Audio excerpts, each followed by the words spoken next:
नमस्कार ओडिशा आविष्कार न्यूज को स्वागत। मु अजय माइकेल। आज टॉपिक है जे लोक मैंने कहीं पागल होता आउ पागल केते प्रकार आरंभ शेष पर्यंत देखूँ कहीं लोक मैंने पागल होता कारण आम वंशधर आम पूर्वपुरुष पागल तेणु मुझे पागल परिवार जन्म नहीं गोटे पद्म फुटी अजय माइकेल कहीं पागल होती से बाबद में गवेषणा करी पूरा निर्भुल भाव में ये वीडियो माध्यम केते पद आपण पाद तले थोई दौची।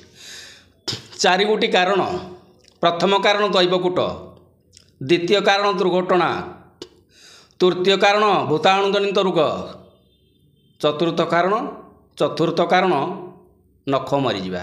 ये चारोटी कारण। प्रथम दैवकूट कौन?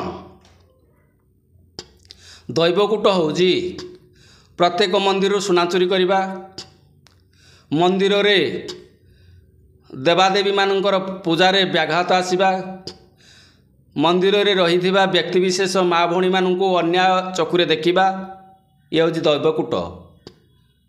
तापरे दुर्घटना एक्सीडेंट जोड़ा एक्सीडेंट कह जाए इंसिडेंट एंड एक्सीडेंट विभिन्न दुर्घटना एक्सीडेंट रे मस्तिष्क दुर्बल होता है तेणु भारसाम्य हरई था। तृतीय कारण भूताणुजनित रोग जोड़ा भगवान तैयारी कर भूताणुजनित ब्लड को खाईदेव। ब्लड को खाई सारा पर आपणकर विभिन्न प्रकार सुखीजीव देह मुंड गुड़ाक विभिन्न प्रकार जा भर आपण बाचालित विभिन्न प्रकार कथबार्ता बाहर। तृतीय कारण लक्षे पाप कले नख मरी जाए। नख मरीगले गोटे नख जदि आपणकर हाथरू बा पादरू मरी थाए निश्चिंत आपण पागल हेबे। ये हूँ मो गवेषणार चिंताधारा। मोर कहिबार अर्थ हूँ जो मैंने सब देढ़ चालिकिया निजको पंडित बोली भावती, पुथी पुराण को मानुना, माँ कौन बापा कौन भौणी कौन मौसा कौन माउसी कौन पीसा कौन जो मैंने जानूना सी कहते सबू सामान। मो देहर ब्लड अच्छी ता देह ब्लड अच्छी।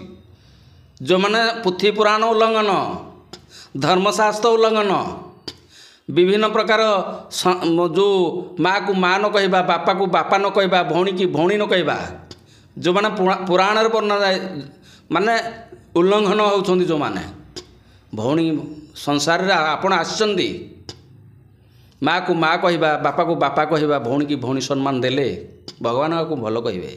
जदि आपण उल्लंघन करती पाप चक्षुरे देखती भगवान सहिबे नहीं।